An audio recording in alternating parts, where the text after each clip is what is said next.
One of the hardest choices you will ever have to make is to go when it's easier to stay.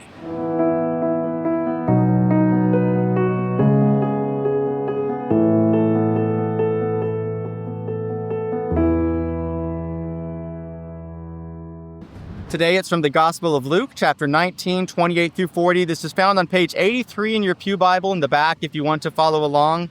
If not, I invite you to simply listen. After Jesus had said this, he went on ahead, going up to Jerusalem. When he had come near Bethphage and Bethany at the place called the Mount of Olives, he sent two of the disciples, saying, "Go into the village ahead of you, and as you enter it, you will find tied there a colt that has never been ridden. Untie it and bring it here. If anyone asks you, 'Why are you untying it?' just say this, 'The Lord needs it.'" So those who were sent departed and found it as he had told them. As they were untying the colt, its owners asked them, "Why are you untying the colt?" They said, "The Lord needs it." Then they brought it to Jesus, and after throwing their cloaks on the colt, they set Jesus on it. As he rode along, people kept spreading their cloaks on the road. Now, as he was approaching the path down from the Mount of Olives, the whole multitude of the disciples began to praise God joyfully with a loud voice for all the deeds of power that they had seen, saying, "Blessed is the King who comes in the name of the Lord, peace in heaven and glory in the highest heaven." Some of the Pharisees in the crowd said to him, "Teacher, order your disciples to stop." He answered, "I tell you, if these were silent, the stones would shout out." Friends, this is the word of the Lord, to which we say, thanks be to God.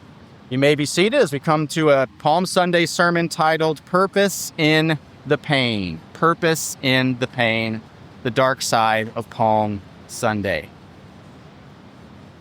It was Palm Sunday 2022, 3 years ago now, exactly. I just finished up a 7.5-year appointment, my first appointment as a pastor in the United Methodist Church, and I was on my first sabbatical.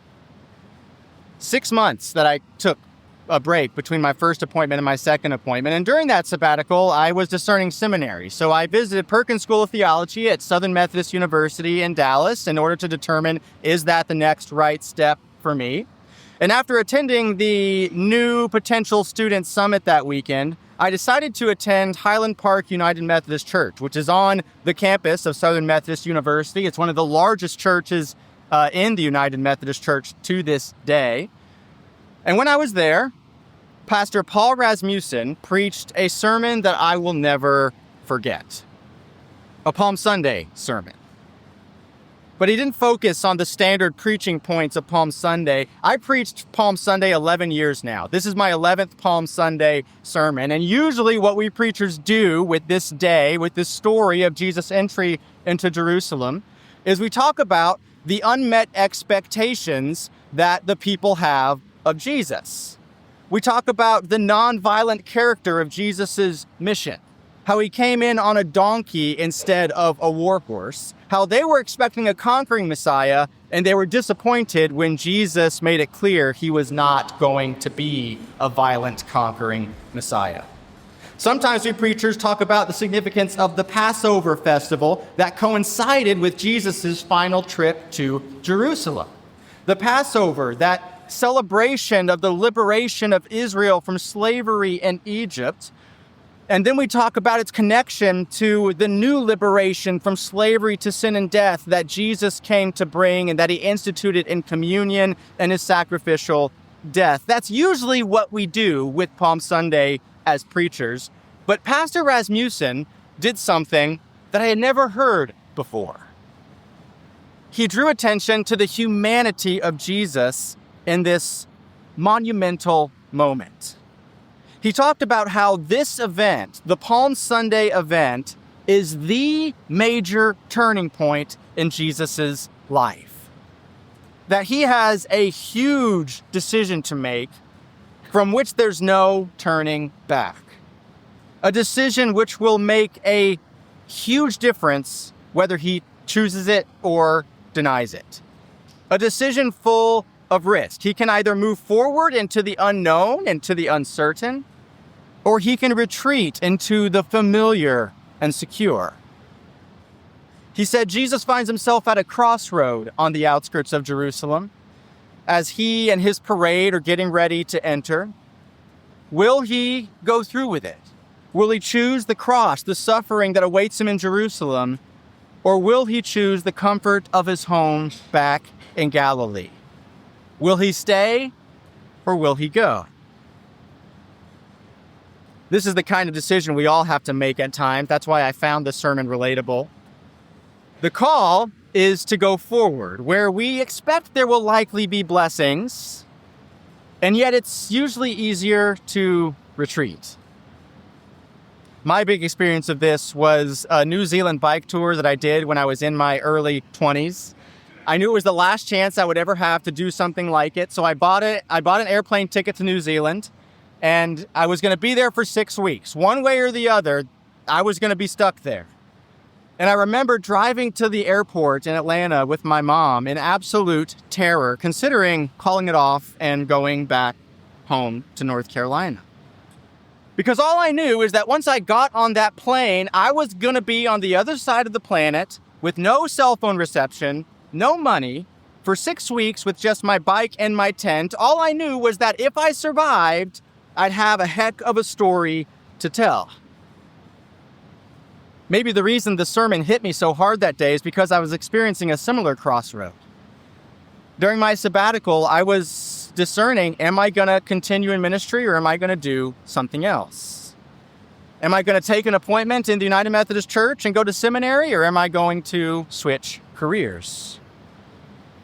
We all have to make this kind of decision at times. And whatever this looks like for you, one of the hardest choices you will ever have to make is to go when it's easier to stay. Even when the choice is obvious, even when it's clear that going is going to be better for you and better for your life. I've worked with people who've had a hard time leaving bad relationships, for example. Unhealthy relationships, abusive relationships. And in those cases and others, the temptation, in spite of the horrors of that situation, is to stay because the promise of certainty is stronger than the fear of what lies ahead. Thus, we're all challenged in the same way. Will we go forward where God is calling us, or will we rather take the comfort that awaits us back there? This is Jesus' situation on Palm Sunday. And the crowd is pulling him both ways. There's not one voice. It's not unanimous. His disciples and his fellow pilgrims are telling him to go. We read that in verse 36 through 38. They're celebrating him entering Jerusalem, his coming as the Messiah. While the Jerusalem elite, the Pharisees, the scribes, the religious leaders are telling him, no, don't do that. Retreat. Don't do this. Tell them to stop shouting and go back home where you belong. He's being pulled both ways by the crowds, and we too are tempted, I think, to listen to the people in our lives. The different voices calling us to either move forward or move backward. For the last 10 chapters in Luke has been focusing on the suffering that awaits Jesus if he chooses to move forward. If he chooses to keep going on that donkey. This has been the case all the way since chapter 9, where we're told Jesus' face was set toward Jerusalem. In other words, that's his goal. He is determined that this is where that is going to lead. He knows that this is God's will for his life, that this is the path that God has laid out for him. The question is, will he stay on this path, no matter what pain it brings, or will he listen to his human fears and back down? For Luke, this is why Jesus came. This is Jesus' purpose, to fulfill the will of his Father, to give his life for all humanity, the perfect and ultimate sacrifice, to keep going toward the cross, even when it's scary and uncertain. I love the song we're singing for our offertory today. It's not titled right in the bulletin, but it's called Worthy is the Lamb, focusing on that self-giving act of love on the cross. That's what Jesus was all about, because that's what God's will was. This is one of the problems with merely focusing on the triumph of Palm Sunday. Don't get me wrong, the triumph, the celebration, the excitement of this day is important. That's why we sang the songs we sang and had the little parade and created the atmosphere we created. But the problem is that unless you come to Holy Week services, unless you come to Maundy Thursday or Good Friday, you don't come again until Easter. Which means that if you only come on Palm Sunday and Easter, you completely skip the suffering of Christ between those two events. Between the triumphal entry where everybody's celebrating Jesus and the resurrection where he's risen from the dead. You skip his arrest in the garden, the betrayal and abandonment by his disciples, the trial before Pilate, the beatings, the torture, the march to Golgotha, the crucifixion. You miss his death. You go straight from the joy of Palm Sunday, Hosanna, Christ has come to save us, to the joy of resurrection. And when you do that, the cross seems nothing more than a minor inconvenience on the way to resurrection. But the dark side of Palm Sunday, and there always is a dark side to Palm Sunday, is the horror that awaits Jesus during Holy Week. His betrayal by his disciples on Maundy Thursday, his crucifixion on Good Friday. There is triumph on this day because we know this is headed towards victory. But there's also great tragedy. This is the reality that Jesus faces. And it shows us, I think, that Christianity, like life, is not meant to be easy. It's not meant to be comfortable. It's not meant to exempt us from suffering. We will all experience pain in this life, whether we're Christian or not. Palm Sunday reminds us that tragedy strikes everyone, including Jesus. And when we experience suffering, it's easy to decide to retreat into safety and comfort and familiarity. The same is true of Jesus. He didn't have to do this. He could have easily returned to quiet Bethany, to the home of Mary, Martha, and Lazarus, his family whom he loved. But he knew that we can't discover new oceans unless we have the courage to lose sight of the shore. He knew that the greatest blessings in life are not in the rearview mirror. They're not behind us. That even if it's scary, the greatest blessings in life are on the other side of pain. As he approaches the outskirts of Jerusalem, Jesus has a big decision to make. The crowds are pulling him either way, but thank God, he chooses not to retreat, but instead continues in the will of the Father. Verse 28, the first verse of our reading, is really the key, because it says, he went on ahead. He went on ahead into the will of God, into the horror that awaited him, into the betrayal and rejection and suffering and death. He went on ahead instead of pulling back into the certainty. But before making this choice, Jesus had to resolve two things. Number one, he had to answer this question. Am I more concerned with public opinion, who is for me, or am I more concerned with what I am for? And again, this is something we all must decide. Public opinion about Jesus is split. Some are for him, some are against him for now. Now, of course, come Thursday and Friday, all are going to be against him. But right now, the crowd is split. But that doesn't matter to Jesus. And it's not going to change his mind, whatever the public opinion does. Because he's not focused on who is for him, who supports him, who favors him. His focus is on what he is for, on what God's will is, even if it's painful, scary, and uncertain. This is the challenge of Palm Sunday. Should we go where God's will leads us, Or should we stay where we're socially accepted and favored? And if you're wondering what God's will is, sometimes people think, I don't really know what God's will is. What's God's will for my life? Well, I'm not sure. Maybe I'll pray, maybe I'll find out some other way, but if I don't know, I can't do it. The truth is, we know what God's will is. We know what God cares about from the scriptures. The greatest commandment in all the Gospels, love God and love neighbor. Seek ye first the kingdom of God, from the Sermon on the Mount. From the prophet Micah, what does God want? Do justice, love mercy, and walk humbly with your God. The Great Commission of Matthew 28, make disciples of all nations. This is the will of God. It's not hard. We know what it is. What we wrestle with, what is hard, is choosing between the uncertainty of what lies ahead, should we choose God's will, or the security of what lies behind us. Jesus sets aside all praise. He ignores all criticism. He doesn't listen to any of it. He moves forward, not because of public opinion, but because he is committed to God's will above all else, even knowing how bad it's going to hurt. That's the first thing he has to resolve. Do I care about who is for me or what I'm for? The second thing that he has to resolve is understanding that there is purpose in the pain. That our pain can have purpose.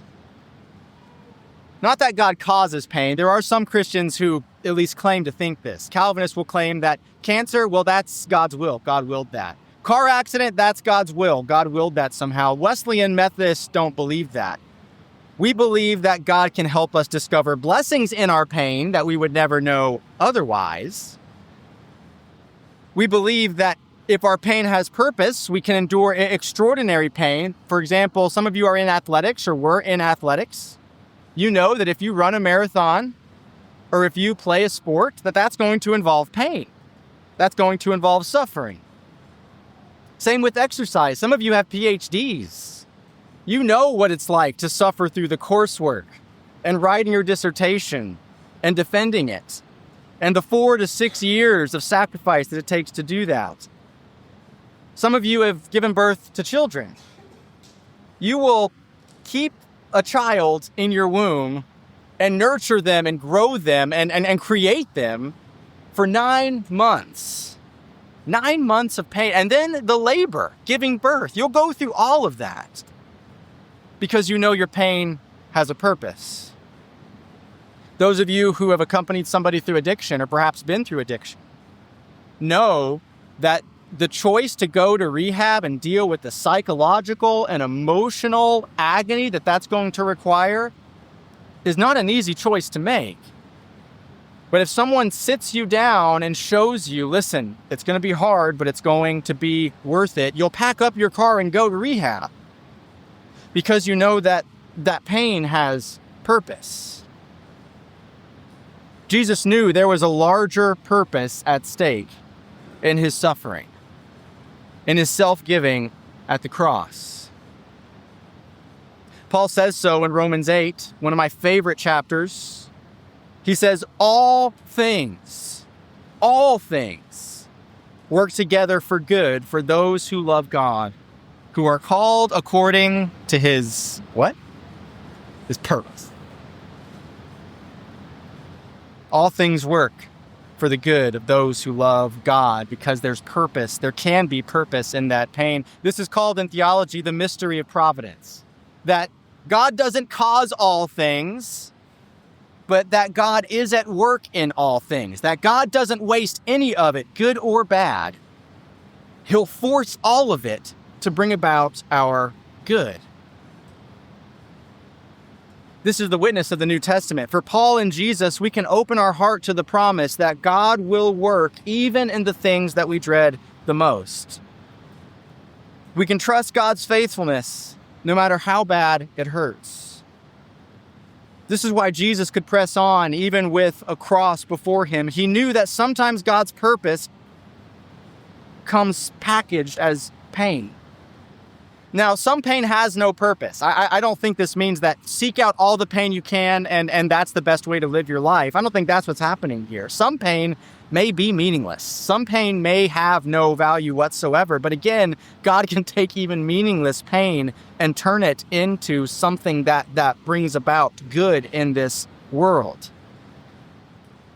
But isn't it true that sometimes when we look back at our hardest moments in life, when we don't just look at the snapshot, but look at the bigger picture, that we see these little blessings in that big picture, even though in the snapshot that wasn't visible to us at all? Again, I think about my decision to leave Ohio and come to Texas. I was happy in Ohio. I had a life I loved, a house I loved, friends and family and community that I loved. But I left the familiar for the unknown. I decided to begin the second chapter of ministry and enter seminary. And honestly, I wouldn't wish that experience on anyone because of the pain that it brought me, the loneliness, the isolation, the being in a new, strange place alone and uncertain. But dare I say it, I'm better off because of it. I'm glad I did it. I see that there was purpose in that pain. I see that the greatest blessings are never behind us. They're always ahead of us, if we're willing to keep marching toward God's will, even if it's much easier to stay if we choose to go.